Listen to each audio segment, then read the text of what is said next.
Yo me pregunto, ¿qué nos ha pasado? ¿Qué nos ha pasado para que haya una serie de temas que al parecer nos importen mucho y otra serie de temas que nos importen poco? Es decir, ¿qué ha ocurrido exactamente con nuestra relación con la política para que cambiemos esta forma, digamos, de relacionarnos con ella, ¿no? Parece que la izquierda ha dejado una serie de vacíos que la ultraderecha parece que está ocupando, ¿no? Como la izquierda parece cada vez más marciana, permitidme el término, en comparación con otra serie de cuestiones políticas o cómo el neoliberalismo incluso consigue meter sus ideologías a través del entretenimiento en la sociedad. Y la izquierda, sin embargo, parece cada vez más alejada de los problemas cotidianos de la gente y de las cuestiones, digamos, más inmediatas, ¿no? Cómo nuestra relación con la política ha cambiado en estos últimos 40 años y ha pasado de ser una relación de clase y grupal a una relación individual y aspiracional. A finales de los 70 todavía, incluso la derecha, incluso los conservadores, no veían con buenos ojos la desigualdad. Entre otros motivos, porque sabían que una desigualdad demasiado grande era lo que había provocado la extensión del fascismo y el fascismo había provocado la guerra. Nosotros vivimos un presente en el que carecemos de pasado y carecemos de futuro. El pasado no existe. El pasado es solamente materia prima para la industria de la nostalgia. Nos ofrecen el pasado troceado en cachitos de tal forma que no sabemos hacer una narración consciente de dónde venimos, pero tampoco sabemos a dónde vamos. Hemos dejado de tener horizonte, futuro.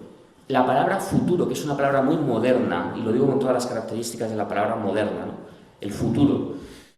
De repente se nos da una paradoja, que es que el neoliberalismo nos ha hecho a todos muy parecidos, no muy iguales, sino muy parecidos. Han aumentado las desigualdades sociales respecto a hace 40 años, respecto a la época de posguerra en Europa, pero sin embargo somos muy desiguales, pero cada vez nos parecemos más. Este canto a la diversidad que Thatcher hacía, a nuestra diferencia, que cada uno por nosotros mismos, al final ha resultado que todos comemos en los mismos sitios, todos vemos las mismas películas, todos oímos la misma música y todos compramos las mismas velas perfumadas en el Zara Home, ¿de acuerdo? Este problema, de esta sensación de ser todos muy iguales, de repente nos hace que tengamos una gran sensación de angustia, porque nuestro yo necesita identificarse de alguna manera, ¿no? Esta ansiedad por ser diferentes es también una ansiedad por ser competitivos. ¿No es Felipe González realmente quien introduce el liberalismo en una cuestión cultural en España? Es Zapatero. Zapatero, de hecho, es un hombre, yo creo, según me han contado, se cree lo que dice, es un tipo moralmente, ¿no?, firme y tal. Nada que ver con este señor tan oscuro en el que se ha convertido Felipe González. Sin embargo, el PSOE en los 80, a la par que aplicaba un neoliberalismo muy claro en la desindustrialización del país, por otro lado aplicaba una suerte de estado del bienestar construyendo infraestructuras, carreteras, colegios, ese tipo de cuestiones, ¿no? En todo caso, su relación con el electorado, la relación del PSOE en los 80 con su electorado, seguía siendo una relación de clase. Podéis acceder a los discursos que tenían. Ellos hablaban de clase trabajadora, tenían una relación muy directa, ¿no?, con su electorado en esta cuestión. Cuando Zapatero llega al poder, eso cambia. De repente esa relación es mucho más una relación de clase media, es una relación que ya la ideología, digamos, del trabajo no tiene tanta importancia y se empiezan a poner las políticas identitarias por medio, ¿no? Por una cuestión, porque Pedro Solbes, el ministro de Economía de Zapatero, y Rato, el ministro de Economía de Aznar, son primos hermanos. Tenían el mismo concepto económico. Y si tienes el mismo concepto económico, ¿cómo narices representas ante la sociedad que eres un partido diferente? Lo representas mediante las políticas de la diversidad. Zapatero trajo el matrimonio igualitario, trajo la ley de memoria histórica, trajo otra serie de cuestiones. Obviamente, yo no digo que esas cuestiones no sean importantes, ¿no? Lo que sí digo es que se utilizaron como un parapeto, como una forma de diferenciación y de representación de que la política era diferente. Esto trajo también una consecuencia indirecta, que a España llegaron las guerras culturales. La política simbólica empieza a tomar más potencia y empieza a ser más importante en la sociedad en la medida en que tú haces menos políticas reales, menos políticas materiales, menos políticas que pesan, políticas en las que tienes que gastar manduca, dinero, panoja, porque si no te gastas dinero son políticas realmente simbólicas habitualmente. Parece que el trabajo, la profesión, sigue bastante importando en nuestra identidad. Por mucho que intelectuales de gran estima como Jorge Moruno crean que la clase social ya no existe, o Jorge Lago, ¿no?, que dice que es una cosa inventada, ¿no?, y tal. Claro, supongo que con un señor que tiene 7 pisos y 1 millón de euros en el banco la clase social no tiene ninguna importancia. Para mí sí la tiene. Y os voy a explicar por qué. Por una cuestión muy sencilla. Cuando a mí me dicen que la clase social no existe, les respondo muy rápidamente con una cuestión. En Fuenlabrada, donde yo vengo, somos el pueblo de 100.000 habitantes de España que tiene unas tasas de paro más altas y donde hay un índice de estudiantes universitarios más bajo. En Las Rozas, que está a 20 kilómetros se puede ir andando, es uno de los pueblos de España con mayor poder adquisitivo y donde más estudiantes universitarios hay. Hay dos opciones, o existen las clases sociales o en Fuenlabrada somos imbéciles. Y como a mí no me gusta que me llamen imbécil, digo que las clases sociales existen, ¿de acuerdo? Parece que entre lo que somos y nuestra ideología media algo que se llama identidad. Si sabemos quiénes somos, es decir, cuáles son las relaciones que tenemos con la economía, con el mundo, con la vida, podemos ver que hay gente parecida a nosotros y, por tanto, juntarnos con esa gente para intentar arreglar alguno de los problemas que tenemos. Eso es la política. ¿Qué es lo que ocurre? Que parece que la gente que es de clase alta, que tiene dinero, sabe perfectamente quién es. De hecho, visten como tal, se comportan como tal, llevan relojes caros, llevan el pelo de una forma determinada y votan en consecuencia a sus intereses, a su identidad. Sin embargo, según vamos trasladándonos hasta el punto de esas profesiones que no sabemos muy bien exactamente qué es lo que son, resulta que la identidad se difumina mucho y somos incapaces de saber qué vota esa persona, es decir, cuál es su relación con la ideología, ¿de acuerdo? Por eso es importante la identidad. La identidad, sin embargo, no es solamente un hecho construido, es decir, no puedes construir únicamente identidades a no ser que tengas una gran fuerza de coacción social. Por eso, la burguesía ha construido una identidad de clase media aspiracional, por eso todos somos clase media. Clase media aspiracional en el sentido de que al final, tanto Amancio Ortega, el encargo intermedio de Zara y la chica que dobla las camisetas por 800 euros son todos clase media. Ese es el concepto de clase media aspiracional, una identidad, una guerra cultural real, esta sí exitosa, que nos han planteado para quitarnos nuestra identidad y por tanto quitarnos nuestra relación con la ideología, no saber quiénes somos, ¿no? La mujer entra y sale del mercado de trabajo en relación con las necesidades capitalistas. En la Segunda Guerra Mundial se les metió a trabajar, pero no a trabajar de oficinistas, se les metió a hacer aviones y tanques. Las señoras cogían remachadoras y hacían cosas muy pesadas, ¿de acuerdo? Con las que luego se mataban a los nazis. ¿Qué pasó? Cuando llegan los años 50, a esas mujeres hay que meterlas en casa de nuevo. Pero ¿cómo las metes cuando realmente han conseguido, digamos, no empoderarse, no han conseguido una conciencia de clase y de género? Pues tuvieron que crear un sistema cultural que saque el sistema de la familia americana de los años 50, que todos recordaréis, de la señora con el mandilito y las galletitas, ¿no? Esa fue la forma de volver a meter a las mujeres al hogar. En todo caso, lo que quiero insistir es que el machismo, por ejemplo, es íntimamente relacionado con el sistema económico, con el capitalismo y con el trabajo, aunque fuera preexistente al mismo, ¿no? Y cómo la ultraderecha ha conseguido crear una corriente agregadora en la que es sencillo participar, porque hay un club mezquino, donde realmente a ti solo te hace falta ponerte debajo de una bandera y odiar al que tienes enfrente, bien sea el catalán, bien sea el homosexual, bien sea la feminista, o bien sea el extranjero o el inmigrante, ¿de acuerdo? Pero es un club donde tú puedes pertenecer. Sin embargo, cada vez es más difícil pertenecer al club de la izquierda, porque constantemente además ahora se nos está diciendo que tenemos individualmente opresiones, o sea, que recibimos opresiones, pero que también tenemos privilegios, ¿de acuerdo? Yo no digo que no existan ventajas económicas, ventajas sociales estructurales respecto a nuestra relación con el sistema. Lo que digo es cuando tú a la gente la empiezas a dar así con el dedo en el pecho y decirles que tú eres un privilegiado, probablemente no tenga muchas ganas de acercarte a ti, ¿no? Y sobre todo, estamos constantemente dividiendo constantemente en grupos diferentes que enfrentamos, porque como recordáis, las identidades compiten en un mercado de la diversidad. ¿Cuál es el problema? Que parece que por un lado es fácil pertenecer a ese club y por el otro lado parece que es cada vez más difícil pertenecer a esos pequeños grupos cada vez más seccionados que compiten entre sí, ¿no?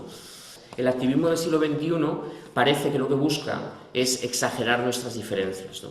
Parece que estamos en un momento en que no nos podemos juntar ni para llorar juntos. El periodo 2011-2015, o 2016-2015 realmente, fue un periodo estupendo para hacer política en la izquierda. Es decir, no digo que fue un periodo estupendo para la sociedad, porque había desahucios, despidos, pero había gente en la calle, la gente te escuchaba. Los que hemos estado metidos en movidas políticas sabemos a finales de los 90 o a mitad de década que nos conocíamos todos y no te escuchaba ni Dios, tus vecinos ni tus amigos, y en esa época mis amigos venían a las manifestaciones conmigo, mis amigos de los bares, que no habían pisado una mano en su vida, y iban voluntariamente además. Era una buena época para hacer política. Esa época se ha acabado y no va a volver, ¿eh? A mí que me acusan de nostálgico, yo creo que la nostalgia ya está presente en muchos líderes políticos actuales, en que se piensan que el movimientismo y que esto que se llama la voz plural, vale, no es una voz plural, es una voz atomizada, es que nadie se da cuenta de esto. No se trata de que haya diferentes sujetos políticos y que haya que darles voz a todos y no, se trata de que como compiten, se atomizan. Yo creo que tenemos un problema y es que por este camino por el que vamos se han conseguido cosas buenas. Hay ayuntamientos que han cambiado, tal o cual, pero algo parece que falla. Algo parece que falla por lo siguiente, porque tras la mayor crisis económica de los últimos 80 años, no se puede decir que la izquierda tenga más presencia social. Tiene más gente en las instituciones, pero no más presencia social. De hecho, yo no he visto, no sé vosotros, que algunos sois más mayores que yo, si recordáis un momento en el que la gente está tan perdida como este. Perdida literalmente, ideológicamente. Y es curioso porque tenemos muchos cargos políticos y esos cargos, si os fijáis, no son capaces de dirigir un pimiento, pero además de ponerse y que les denle hostias, me refiero ideológicamente, ¿no? ¿Por qué? Porque tienen miedo. Tienen miedo a lo políticamente correcto, tienen miedo a meter la pata, tienen miedo a lo que dicen en redes, tienen miedo a salirse tienen miedo al debate. Y eso es lo que no podemos permitir, que en la izquierda no se pueda debatir porque alguien se ofenda. El auge feminista, el cual yo celebro, sin duda alguna, yo creo que surge por dos factores y no le resto capacidad política individual al feminismo. Capacidad política me refiero a agenda propia. Lo que sí digo es que tiene mucho que ver con la crisis. Eso es algo que no se suele decir habitualmente. Es decir, la crisis económica es una crisis resuelta, irresuelta. Se ha resuelto en términos generales por arriba al parecer, pero por abajo grandes masas de población viven con una incertidumbre mayor que antes de la crisis, eso es obvio. Muchas mujeres de clase trabajadora han expresado esa incertidumbre, ese descontento a través del feminismo. No digo que ellas lo hagan voluntariamente o lo hagan conscientemente, quiero decir, porque ni siquiera muchas se percibirán como de clase trabajadora. Digo que las condiciones económicas en las que viven, esa crisis resuelta, tiene que manifestarse por algún lado y se manifiesta por el feminismo.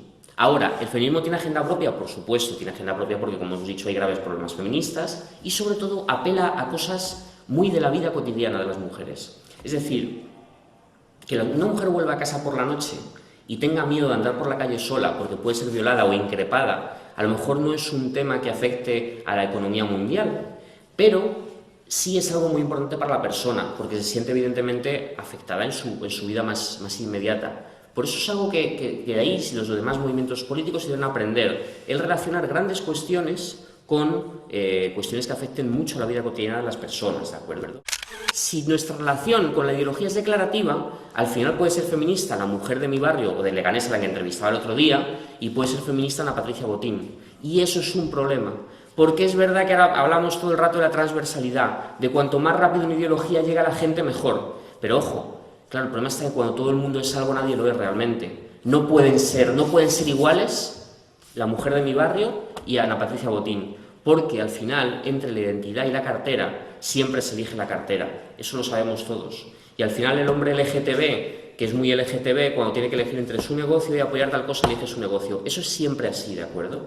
Entonces el gran problema no es que el feminismo tenga algo malo de por sí o los LGTB tengan algo de por sí. Yo nunca digo eso en el libro. Yo lo que digo es que como nuestra relación con la política es cada vez más declarativa, es mucho más fácil que esas luchas, que en principio no están centradas en cuestiones de índole de conflicto capital-trabajo, aunque el feminismo sí tiene mucho de ello también, sean fácilmente apropiadas, digamos, por el neoliberalismo y se utilicen en contra de, efectivamente, ese conflicto capital-trabajo, ¿no? Están los obreros con sus cosas de obreros, los gays con sus cosas de gays, los inmigrantes con sus cosas de inmigrantes y las mujeres con sus cosas de mujeres. Esa, por desgracia, es la concepción política de la mayoría de la gente joven ahora mismo en España interesada en la política. Hay diferentes ámbitos totalmente separados que no tienen que ver entre ellos y como nosotros somos progresistas, pues hacemos caso a esos ámbitos dependiendo ese día de cuál haya sido la ofensa o el conflicto. Entonces, si toca hacer caso a esto de los obreros, pues venga, vamos a hacerles un poquito de caso, pero mañana a los gays porque no sé qué, y vamos así una detrás de otra, ¿no? No conseguimos encontrar una coherencia entre todas esas cuestiones. En el siglo XX había tres identidades fuertes, se dieron consonancia a tres identidades fuertes. La religiosa, que venía de mucho más atrás, la nacional, que venía del siglo XIX, y la de clase, que venía, digamos, del siglo XX, es cuando más se formó, finales del XIX, principios del XX. Claro, esas tres identidades funcionaban, y funcionaban algunas veces paralelamente, ¿de acuerdo? Había gente católica que era de clase trabajadora y del Partido Comunista, podía pasar, ¿no? ¿Qué ocurre? Que esas tres identidades desaparecen más o menos, quiero decir, tienden a desaparecer a partir de los años 90.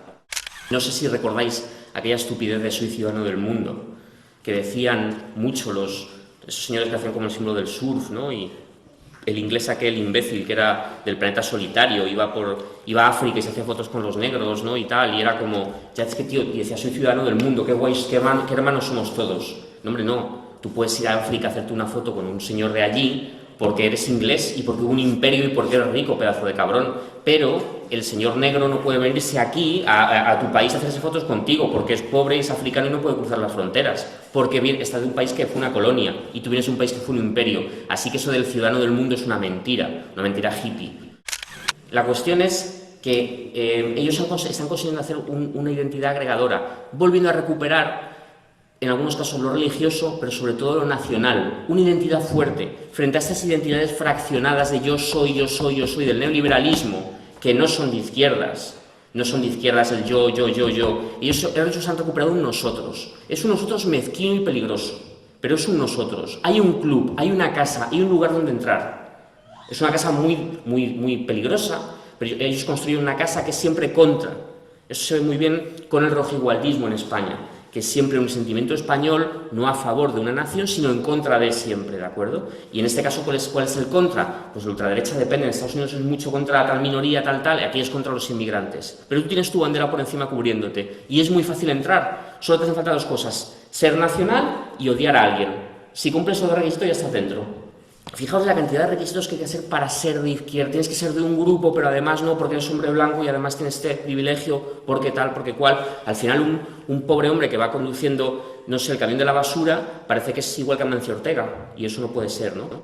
De momento, nuestros dirigentes, algunos de ellos, siguen empeñados en la izquierda diversa y que juntando una gran cantidad de personas diversas vamos a conseguir algo, ¿no?